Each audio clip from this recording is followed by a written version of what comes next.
Most behavioral health organizations focus heavily on admissions. But what happens after discharge often determines whether it's long-term recovery and the outcomes, and for that matter, also the future census stability. In this episode, we're going to talk with Gina Thorne, who's Executive Director at TPAS, Treatment Professionals and Alumni Services, to explore how intentional alumni engagement reduces relapse rates, but strengthens community trust and creates a sustainable, ethical growth engine for treatment centers.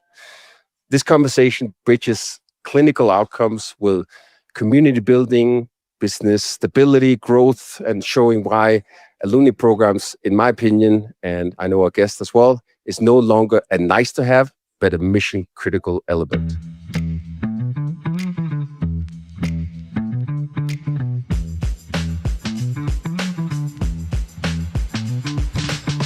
Welcome, Gina, to the Elevate podcast. Hi, Gary. It's good to be here. Thanks for having me.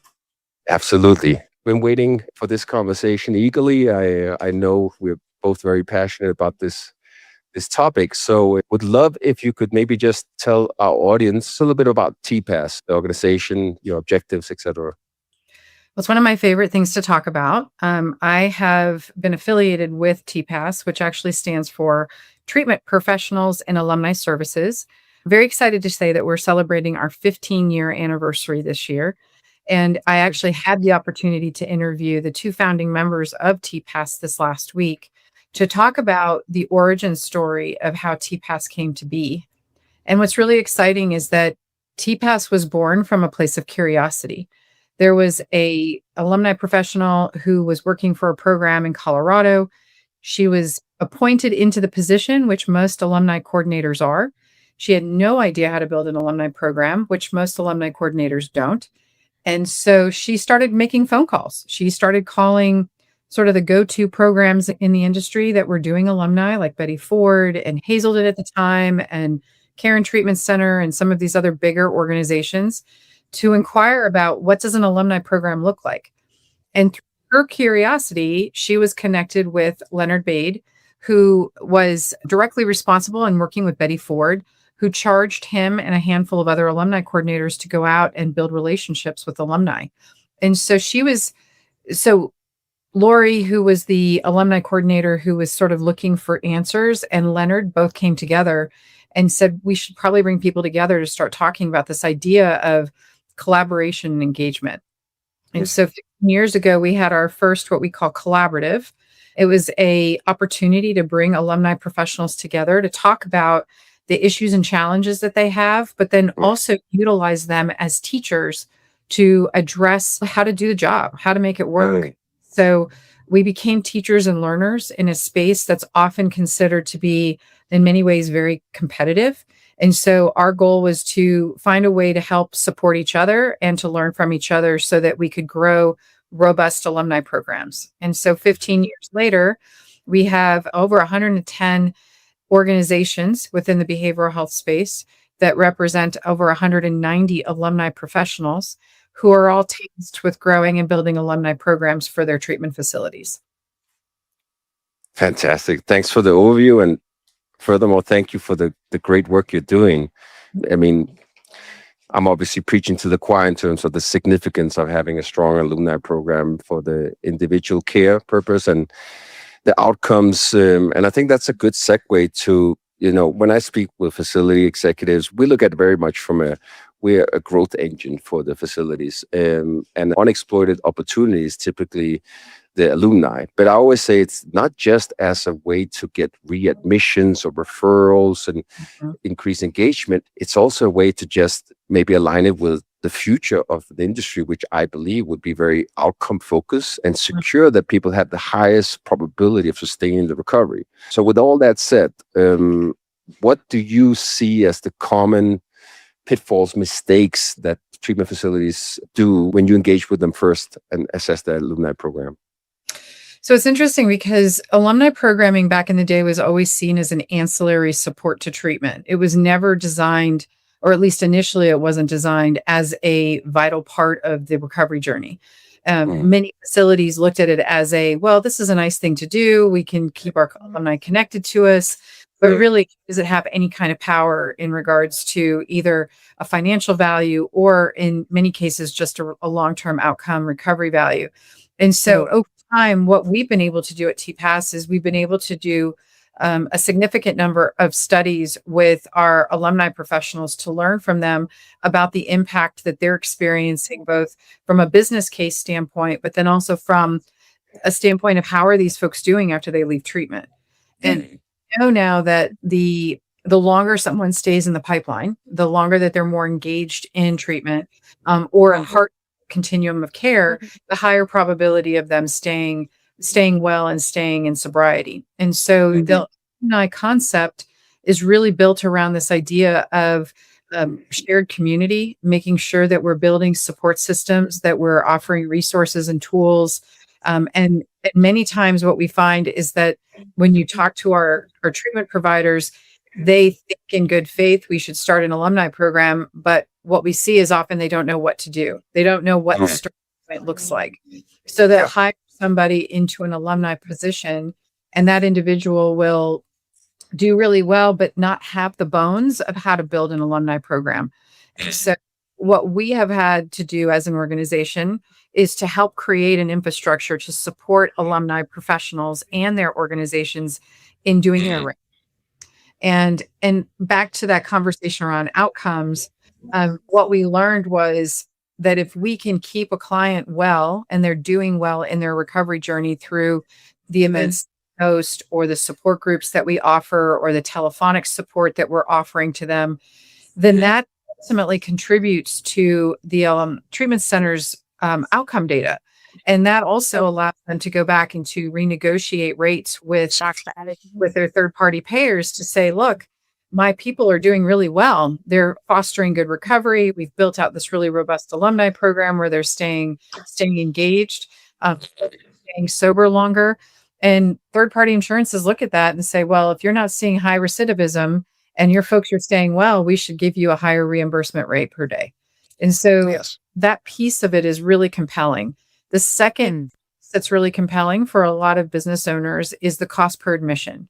So we're white paper study in 2018, we talked with alumni professionals who were doing strong alumni programs. And what we learned was that when they did the job right, and we were building strong alumni opportunities or community engagement, they were seeing that over 50% of their referrals were coming from alumni, number one. And number two, the cost per admission for a referral was averaging between $800 and $1,100 per admit. If you built that against a business development or marketing referral, those numbers are now upwards between $2,500 and $10,000 per admit. So the delta difference between the alumni referral and the business development referral was almost like, why are you not doing it? It's almost like you're money on the table if you don't do it. Oh my God, Gina. I mean, I'm almost shedding a tear here. We are cut out the same cloth here. Matter of fact, let me show you a quick slide that, can you pull up the slide? Okay, one step ahead of me. This is what we call the elevate hierarchy of patient acquisition. So this is basically based on current 40 facilities, but also a lot of consulting work, input from our strategic partners as performance data. And to your point, alumni referrals is a no-brainer, most sustainable channel.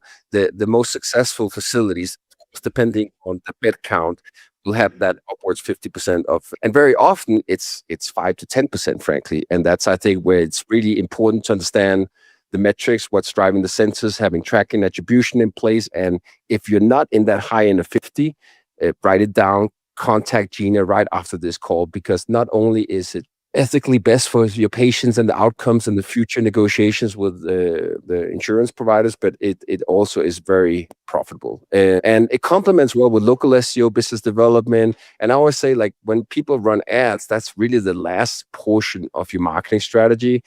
It's not earned, it's not owned media outlets, it's not something you can build upon. You turn off the credit card, it stops, the song stops, right? So alumni is really the most sustainable, long-term, effective way to do it. So I just wanted to double down on what you said. Well, I love your graphic, and I'd love to borrow your graphic, because you're exactly right. And the other thing to point out is that your alumni are your natural brand ambassadors.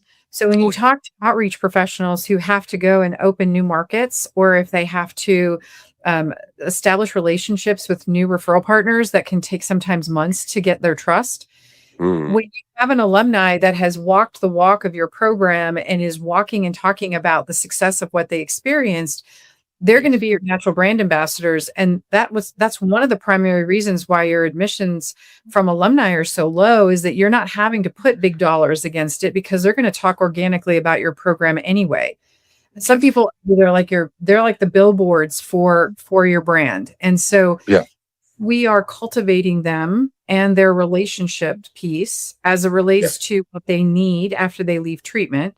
If we're Mm, keeping sticky to our programs for at least a year, where they're utilizing your program as a part of their recovery toolbox, they will organically keep you top of mind. They will talk with mm, you in their social influence.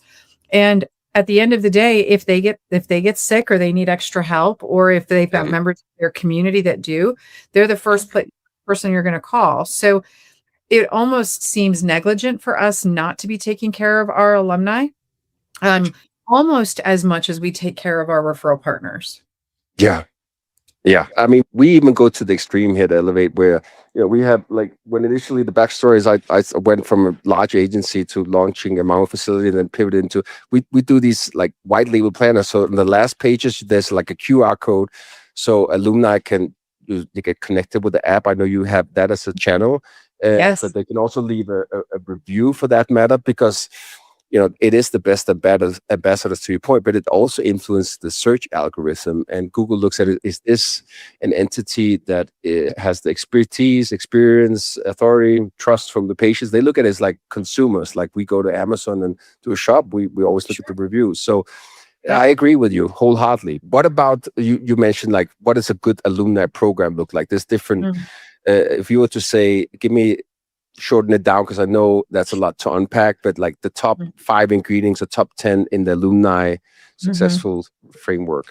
It's such a great question because I get this frequently from folks that are inquiring about whether or not they want to join TPAS and become a member.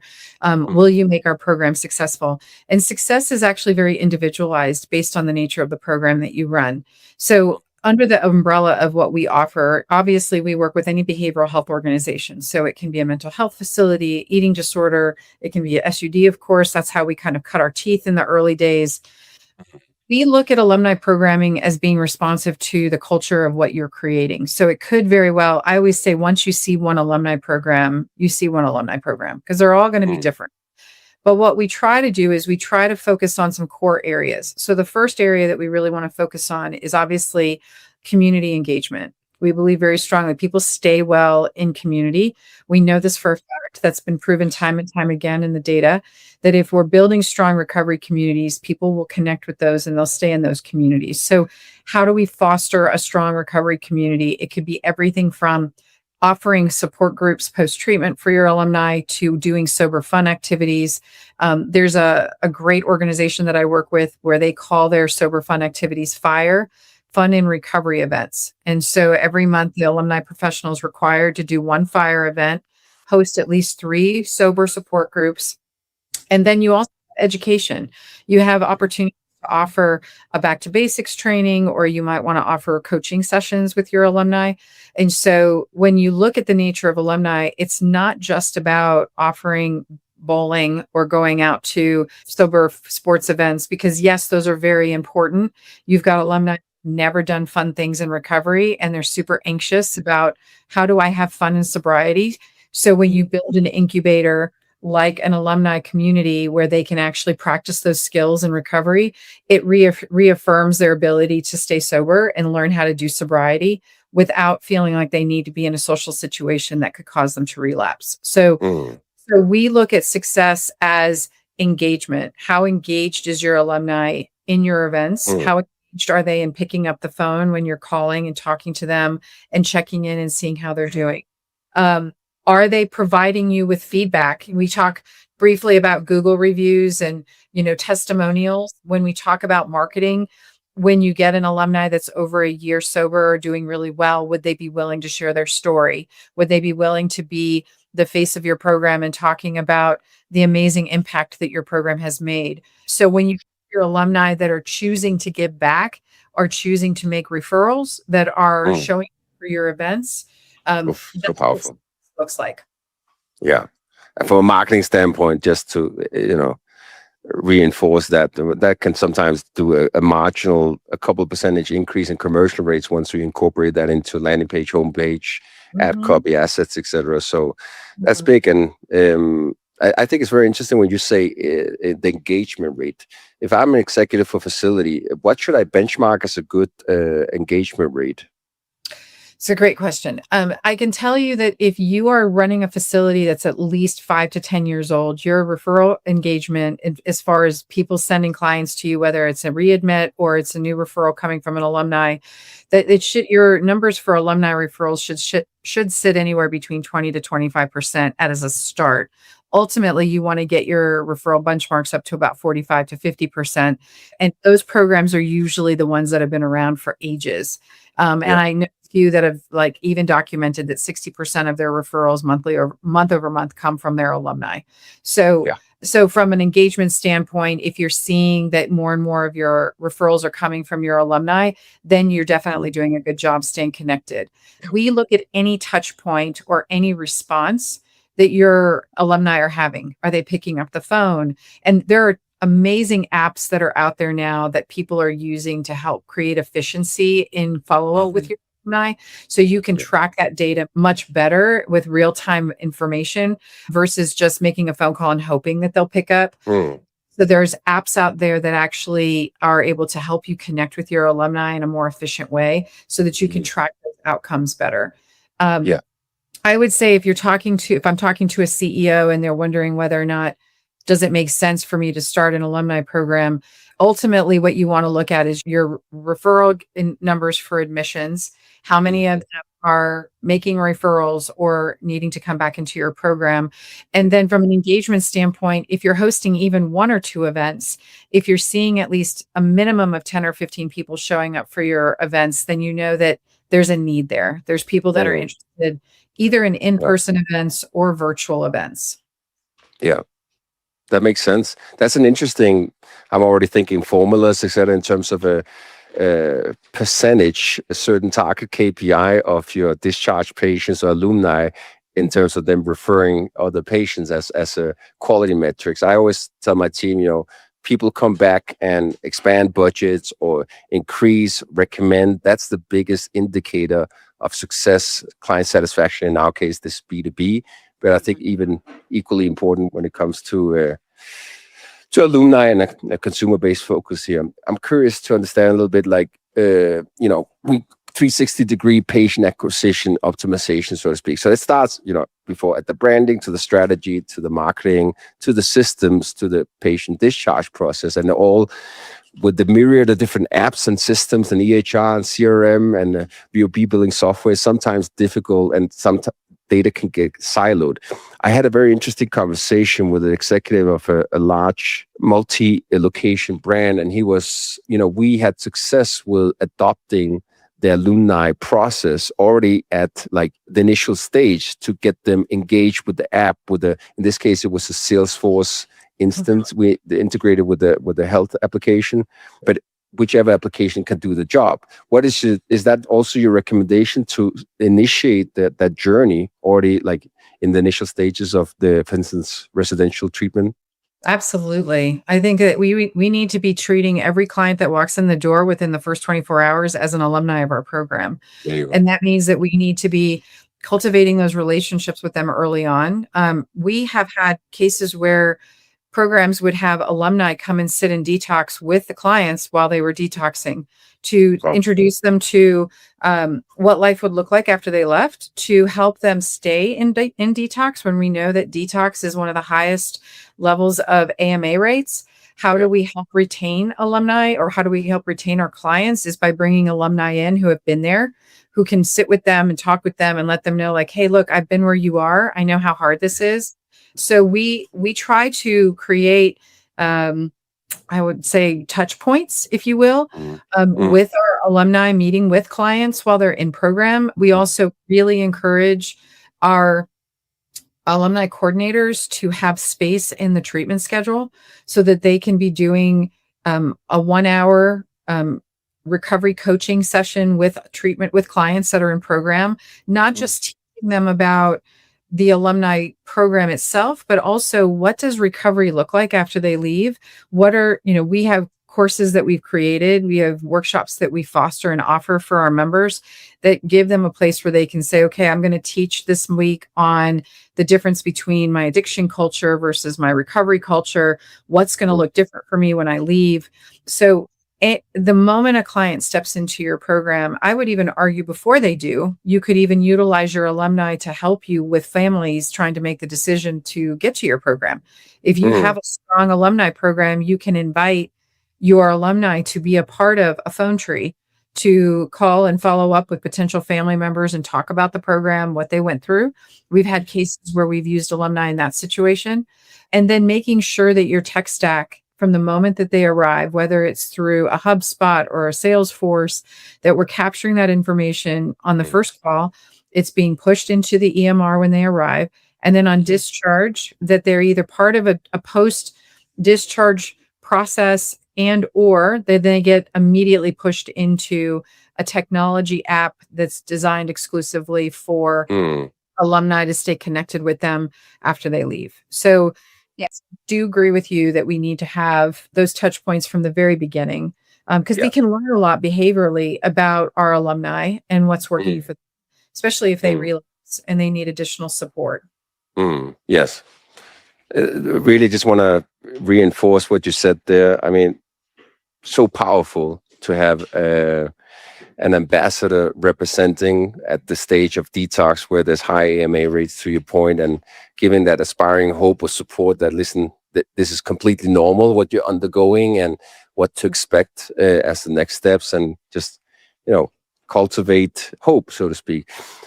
How do you then, what would your recommendation, of course, besides signing up for within your organization and become a membership to get all the different proven best practices, what is something that a facility could do to cultivate more alumni to become brand ambassadors, like in that example? So, again, we have currently a toolkit of resources to help build out alumni programs for treatment facilities. And so we would hate for folks to have to do it on their own. There's been enough people before us who have trailblazed and have, done trial and error on specific events and workshops that we can then help teach and coordinate with different organizations, small, medium, and enterprise level. And so when you're talking about building out an alumni program, what you first have to do is you have to identify the right person who can be that representative for your organization. And it can't just be someone who is super bubbly and has a great personality, which has historically been how most people are selected. I mean, not to say that that person couldn't be coached into the position, but the nature of alumni professionals now, it is a much more sophisticated role that requires an individual to have really strong communication skills, has a really strong understanding of data, knows how to do metrics, understands how to do program development, because there are going to be a lot of program development opportunities for them, understands how to work internally with various departments, knows how to have good team rapport and relational rapport with the teams that they're working with, clinical, admissions, case management, I would even argue medical in some cases. So you really want to identify the right person for this position, and also make sure that you have put resources against that position to make sure that they can be successful. Many times we hire someone and we don't give them a budget. I would argue that many of our alumni professionals that I speak to say that they might end up with $300 a month to do work in events, and that's just not enough. So there needs to be a focus or an emphasis on creating an alumni department that has a substantial budget, maybe modest, I should say, maybe a modest budget to start with, but then also really important to build out a strong strategic plan. You have to, and in an effort to build a strong strategic plan, you have to know what your alumni want.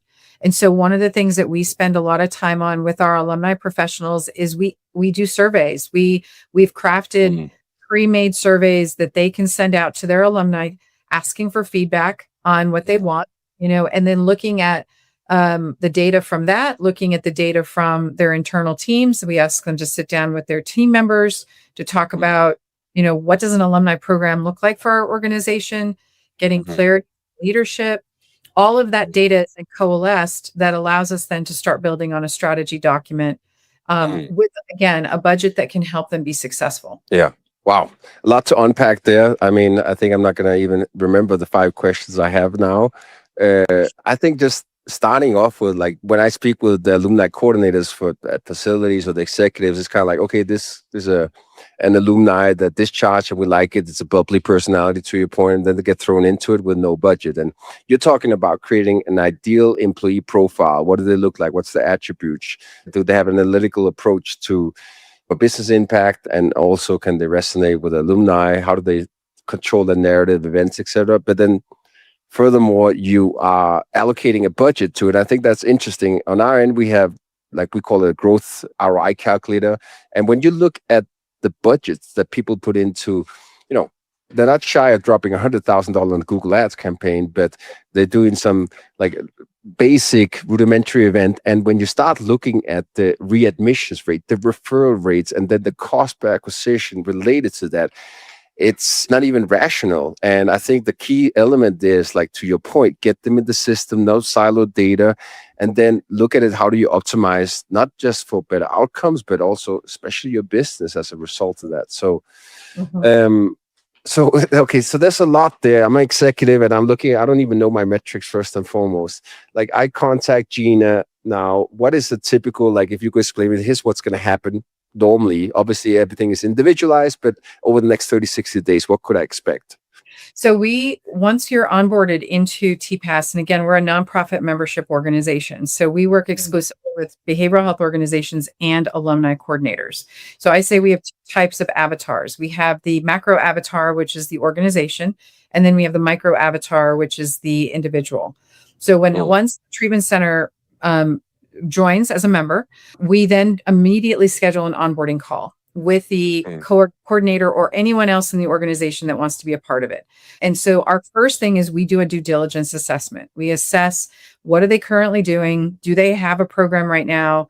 Are they looking to build a program in the next 30 or 60, 90 days? And then from there, we spend time collecting the data. And they say, well, we don't know what our admissions are. We don't know what our alumni referral numbers look like, or we haven't figured out what metrics we want to capture on the front or the back end of our alumni efforts. So then we work with them and looking at, we have industry standard data that we've been collecting over the last 15 years that allows us to be able to help them set those benchmarks. We have job descriptions that are already in place. So maybe they haven't hired an alumni coordinator yet, but we have existing job descriptions that they can use.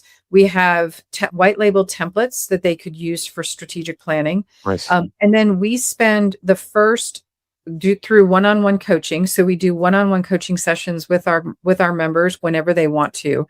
But at least in the initial stages, we do 3 to 4 coaching sessions with expert alumni professional leaders who will help them get their initial skeleton or scaffolding of their alumni program off the ground. That includes knowing what their metrics are, understanding, what the needs are for the alumni program, building out the first, what we call 90-day sprint plan. And that involves things like getting them connected with other vendors for app development, making sure they have a skeleton or an overview of a budget that would work for them. So we try to put the nuts and bolts together for them, so that way they don't feel like they're doing this on their own. And when they become a member of our organization, it expedites the process for them much quicker. So they can actually see an ROI on their efforts with alumni within 6 months, because they wouldn't have to start from scratch. They have all the resources at their disposal, and they would be able to start calculating out what their referral numbers would look like much faster than if they were to do it on their own. Love it. Love it. I hope you sincerely, guys, after 15 years of great work, can double your membership count. I think every single facility should contact you. I always like to tell my team and people I consult for, my clients, is like, success leaves clues. Don't try to reinvent the wheel. If there's a certain benchmark metrics you want to attain, then model it. And you could personalize, optimize later on, but follow a framework, shorten the learning curve, get to that stage. And in this case, it's not metrics, it's not probability, it's actual lives we're talking about as well. So thank you again so much for this interview. I know we could talk for hours about this topic, but maybe we can have a round two. On a final note, and it's been a pleasure, really. I really appreciate all the work that you do and helping us get the message out about, like you mentioned, helping us to save more lives and keep people well is our number one priority. And so if there's anything that we can do to help support anyone out there who is looking to build a strong program,